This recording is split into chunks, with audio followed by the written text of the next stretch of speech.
Sir, may nagsampa na po ng impeachment complaint against Vice President Leni Robredo. I won't allow. I won't.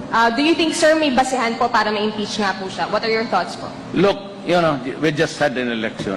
Guys, lay off. Let's stop it. Can do other things, but do not tinker with the structure of government. I will not countenance it. Elected yung tao.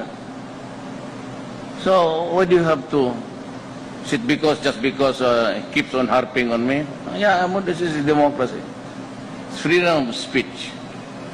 Wala naman, there is no or there are no overt acts committed.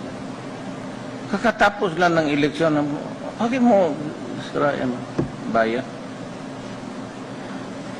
Okay, ako, malay mo ako, baka hindi na ako magising bukas sa bangungot, okay na. Siya naman, pero you create trouble na po. Ayaw yung military kasi ayaw nila hindi naman tamad, pero bakit mo dagdagan yung problema nila? Pati police. Who will keep order in this country, kundi sila. Ngayon magsabi lang, hindi lang natin magsabi lang, mga to gusto ng gulo. Gusto talaga ng basagan ng ulo. Maganda na nga ang buhay kakatapos lang ng eleksyon.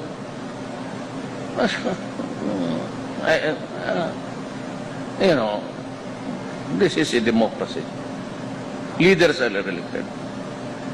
If there are to be a son of a it's still the people's choice. Remember that.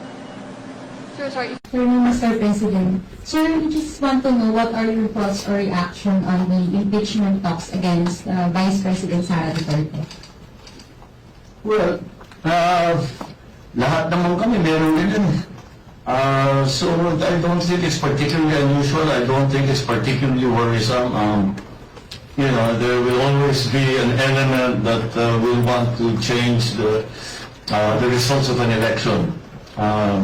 So, of course, bantayan namin ng mabuti because we don't want her to be impeached. We don't want her to, she does not deserve to be impeached. So, we will make sure that this is something that we will pay very close attention to.